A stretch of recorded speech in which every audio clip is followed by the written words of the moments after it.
Yeah, you're such a stealer. The reposts are so good. The Target one fragged me. Wait, What? What? the one What? where it's the guy driving a lawnmower into Target. Oh, okay. So I don't think I remember reposting that, but okay. Wait, I'll send it to you. I guess, man. Okay. No, I think these are from April.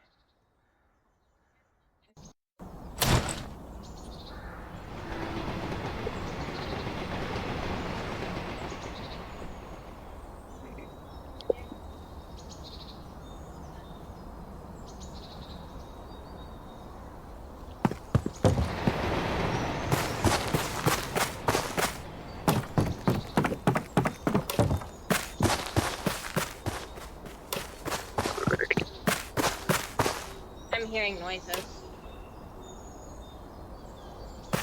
I'm concerned. You're here.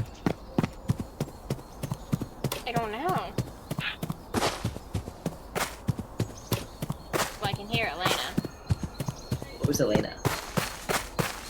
Oh, I understand. I can hear Who? Crimson. Who is Elena? Who is this kid? Random kid. You need to ignore the fan.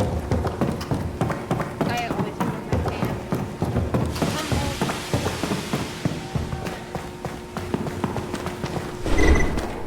There's randoms texting me. I'm scared of you.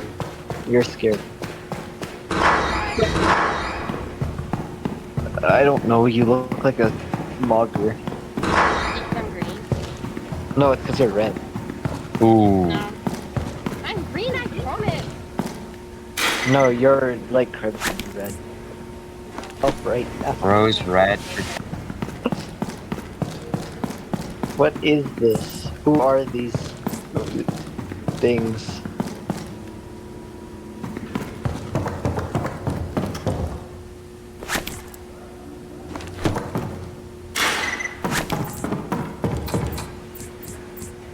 You gonna break my shit? You gonna break my shit?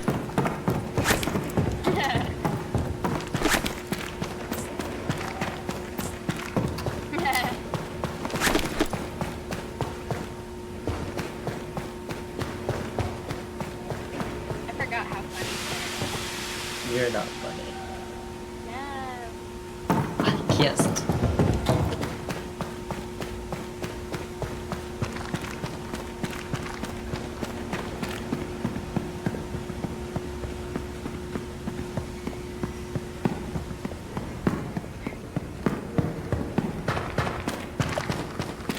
Who just died? Butt kid died, buddy, butt. 64 kill him.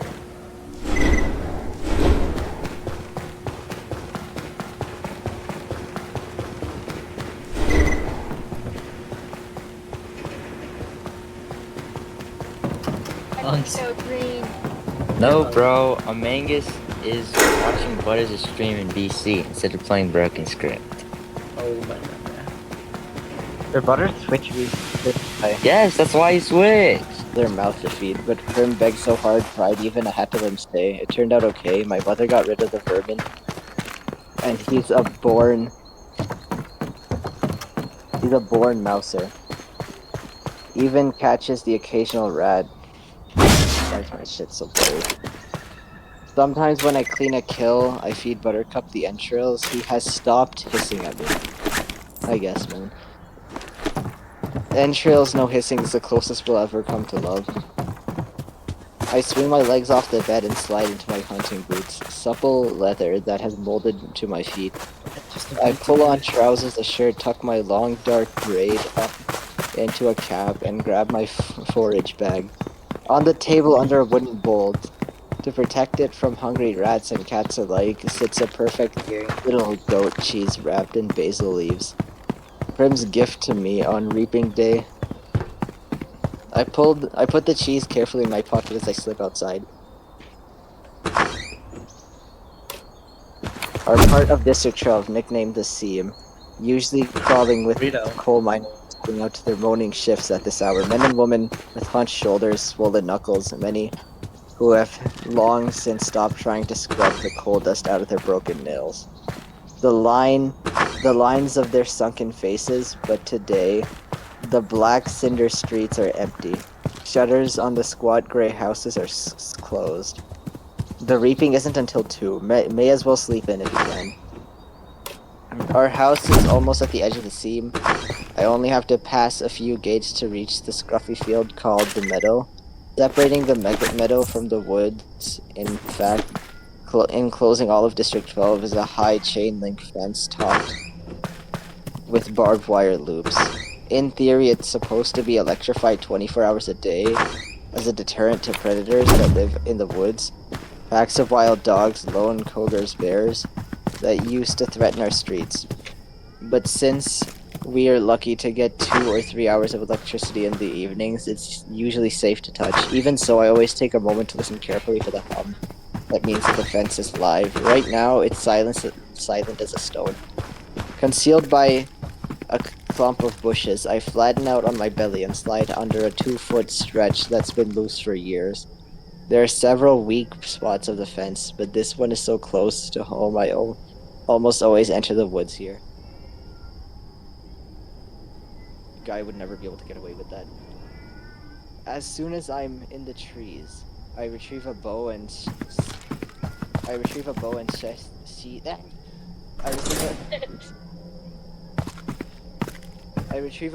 sheath of arrows from a hollow log, electrified or not. The fence has been successful at keeping the flesh eaters out of District 12. Inside the woods, they roam freely, and there are added concerns like venomous snakes, rabid animals, and no real paths following. But there's also food if you know where to find it. My father knew, and he taught me some before he was blown to bits in a mine explosion. There was nothing even to bury. I was 11 then. 5 years later, I still wake up screaming for fun. Did Even though you stop, bro? trespassing in the woods is illegal, and poaching carries the severest of penalties, more people would risk it if they had weapons, but most are not bold enough to venture out with just a knife. My bow is a rarity, crafted by my father along with a few others that I keep well hidden in the woods, carefully wrapped in waterproof covers. My father could have made good money selling them, but if officials found out, he would probably be executed for inciting a rebellion. Most of the peacekeepers turn a blind eye to the few of us who hunt because they're as hungry for fresh meat as anybody. Fresh meat! They're as hungry for fresh meat as anybody is. In fact, they're among our best customers. But the idea that someone might be harming the sea would have never been allowed. In the fall, a few brave souls sneak into the woods to harvest apples, but always in sight of the meadow, always close enough to run back to safety of District 12 if trouble arises. District 12, where you can starve to death in safety. I know.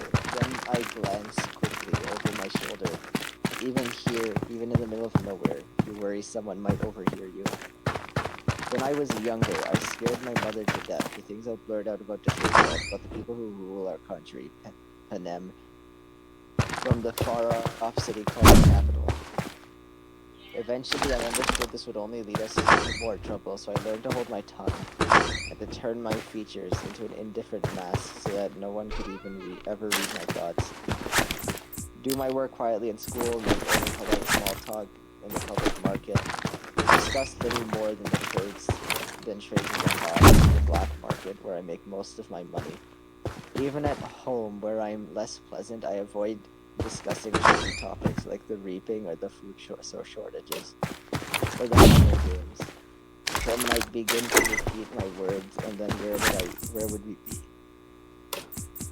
In the woods waits the only person with whom I can be myself, Gil. I can feel the muscles in my face relaxing, my pace quickening as I climb the hills to our place. A rock ledge overlooking a valley. A thicket of berry bushes protects it from unwanted eyes. The sight of him waiting there brings on a smile. Gale says I never smile except in the woods. Hey Catnip, says Gil. My real name is Katniss, but when I first told him, I barely whispered it, so he thought I'd said Catnip. Then, when this crazy link started following around the group, it became his official nickname for me. I finally had to kill the lynx because he scared off game. I almost regretted it because it wasn't bad company, but I got a decent price for his pelt. Look what I shot. Gale holds up a loaf of bread with the arrow stuck up in his laugh. It's real fine bread like this is for special occasions. Still warm, I'd say. He must have been at the bakery at the crack of dawn to trade for it. What did it cost you? Just a squirrel. I think the old man was feeling sentimental this morning, even wished me luck. Well, we all feel a little closer today, don't we? I say, not even bothering to roll my eyes. Prim left us a cheese. I pull it out. His expression brightens at the truth. Thank you, Prim. We'll have a real feast.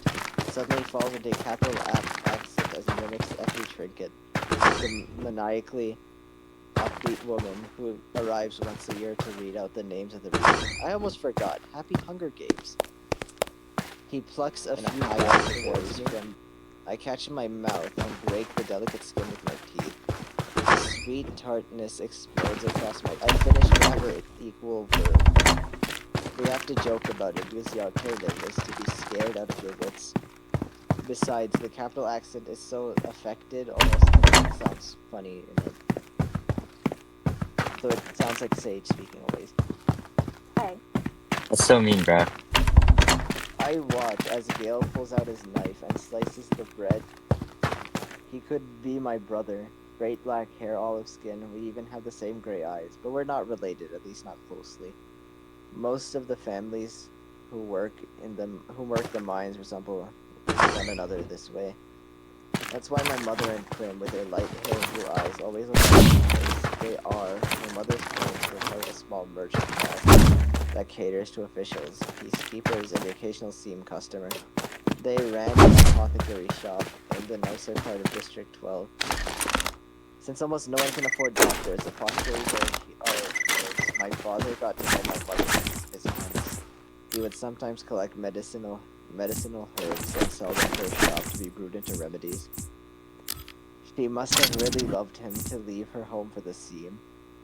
I try to remember that when all I see is the woman who sat by blank and unreachable while her children turned to skin and bones. I try to forgive her for my father's sake, but to be honest, I'm not the forgiving type. Gale spreads the bread slices with the soft goat cheese, carefully placing a basil leaf on each while I strip the bushes of their berries. We settle back in a nook in the rocks. From this place, we are invincible but have a clear view of the valley, which is teeming with summer life. Greens to gather, roots to dig, fish iridescent in the sunlight. The day is glorious with a blue sky and soft breeze. The food's wonderful with the cheese seeping into the warm bread and the berries bursting in our mouths. Everything would be perfect if this was really a holiday. If this was really a holiday. If all the burgers, like Gale, hunting for tonight's supper,